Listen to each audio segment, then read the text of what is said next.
In this video, I'll discuss the basic characteristics of stocks. Now, if you've not invested in the past, you've probably not learned that much about stocks, and you probably only know that they represent an ownership stake in a company. I'll do my best to expand your knowledge of the two basic types of stocks, preferred stocks and common stocks. Now, if you're very astute, you might notice the image I have on the screen represents one share of General Electric's common stock. Incidentally, GE actually has the most shares outstanding in the United States.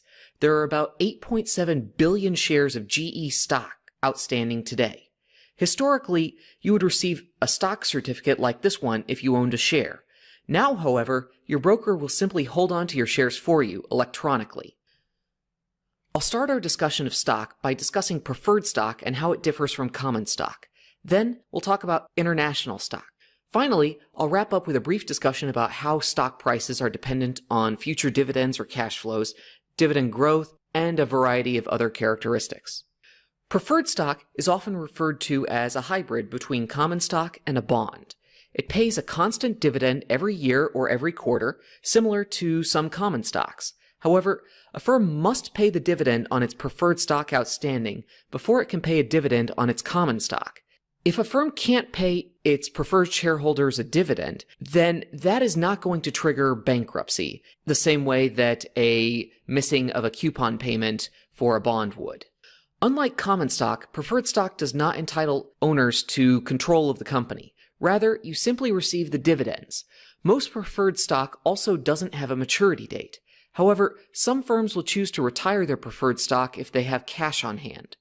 Preferred stock also doesn't entitle you to vote in the annual shareholder meeting.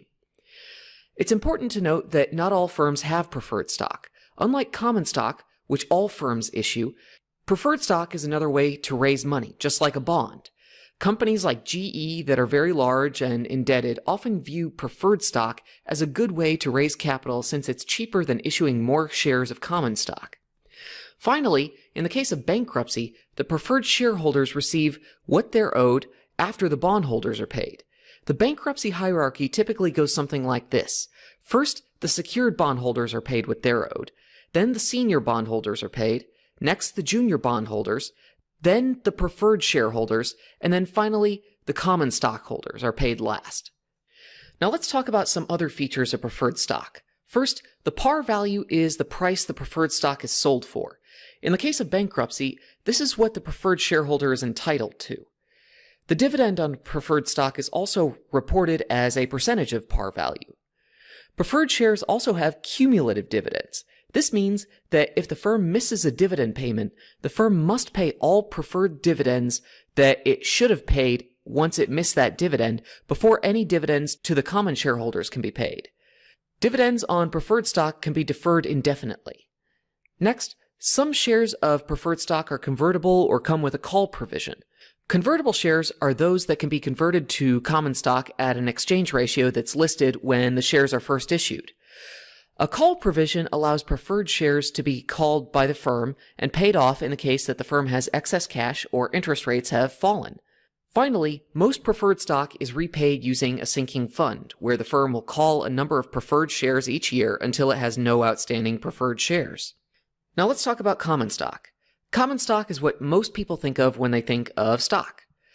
That image of GE's stock that I showed you at the beginning of this video is an image of GE's common stock. Common stock represents an ownership stake in the company. It's sold when a firm needs to raise cash. The price it's sold for initially is called its par value. Unlike preferred stock, common stock is not required to pay dividends. Historically, most tech firms and high-growth firms have not paid quarterly dividends to their common shareholders. Next, I need to point out that common stock has no maturity. Unless a company is acquired or the investor sells their shares back to the company in a stock repurchase and the shares are retired, those shares will theoretically exist forever. Next, it's important to note that in the case of bankruptcy of the firm, common stockholders usually get paid last. For example, when Sears filed for bankruptcy, the share price of Sears common stock fell to less than $1, since it represented the residual value of the firm after the bondholders were paid what they were owed.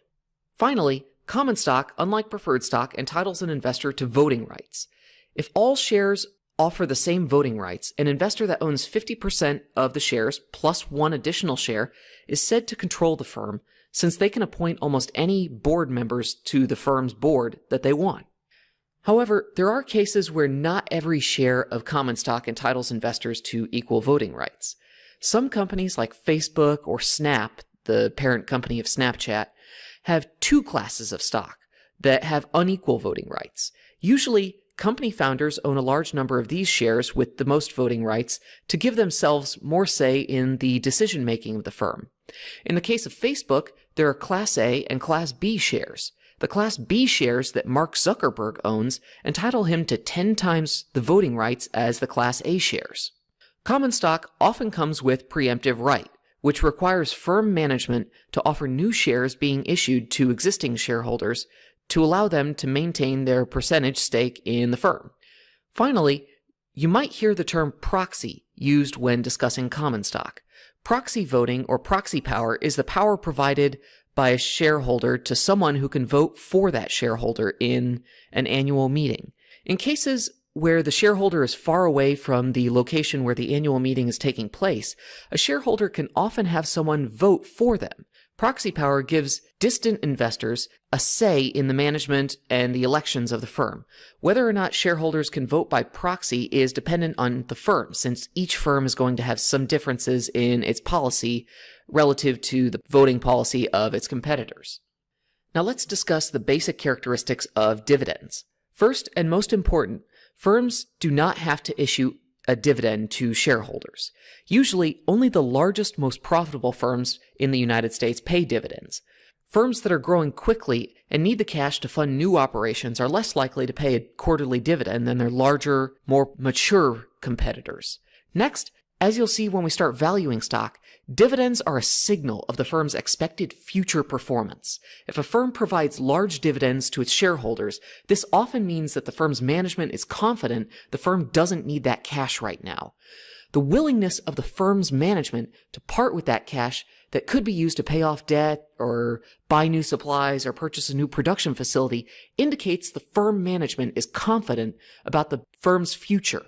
If a firm increases its dividend, the price of the stock will often increase to reflect a positive change in investor expectations of the firm's future cash flows and vice versa. We often say that dividends are a signal to investors. If a firm increases its dividend, this is a signal of good news to investors. However, if a firm cuts its dividend, this is often seen as a bad sign to investors. The reason for this is because a dividend cut could mean that the firm needs cash right now. It's indicative of a firm's financial position weakening. As such, the return around an announcement of a dividend cut is usually somewhere between -2% and -15%.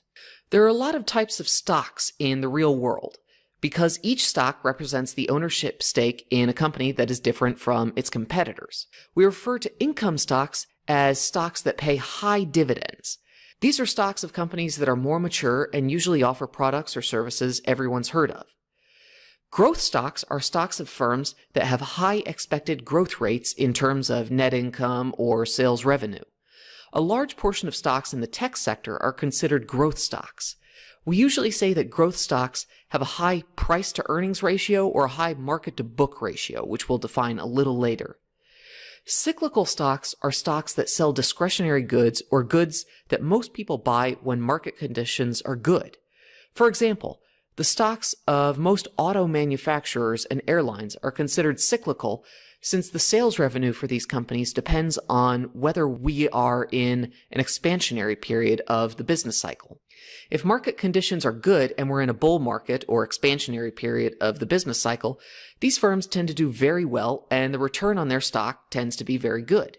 However, when we're in a recessionary period, these stocks often have returns that are more negative than those of other firms or other stocks of other firms.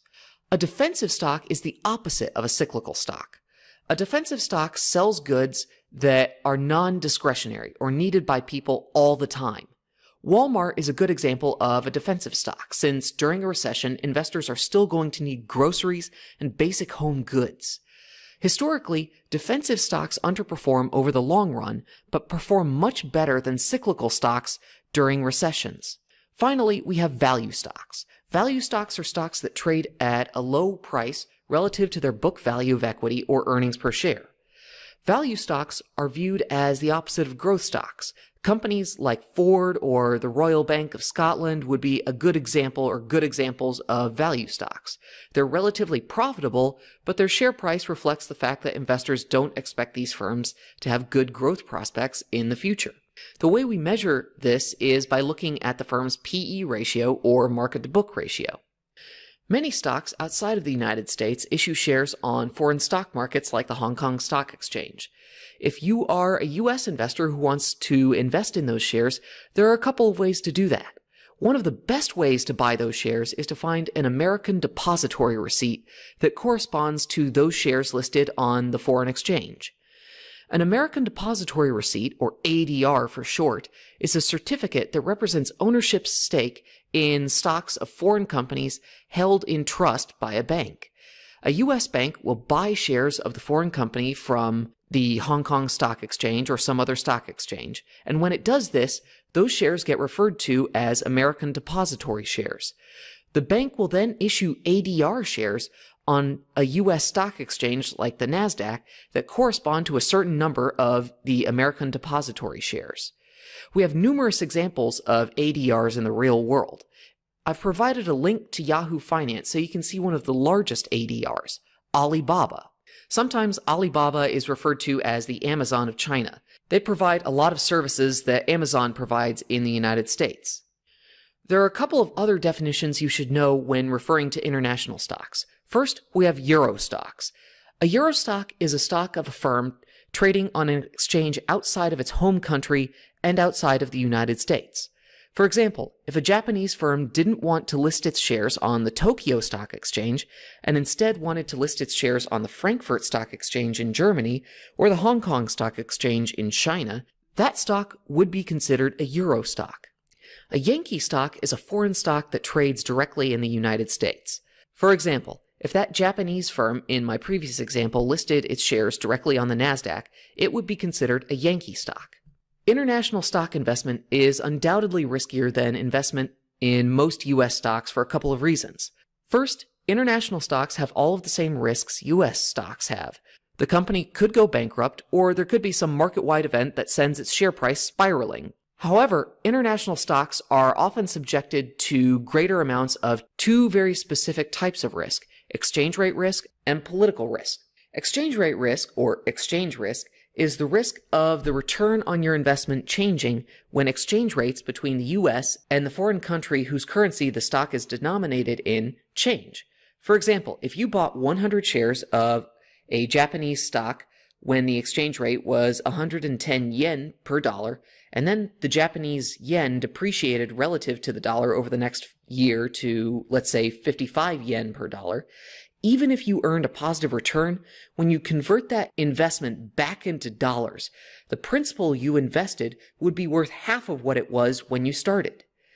Political risk is the risk of a change in regulatory or the political environment that impacts the value of your investment. It's a catch-all term for the risks associated with politics and regulation.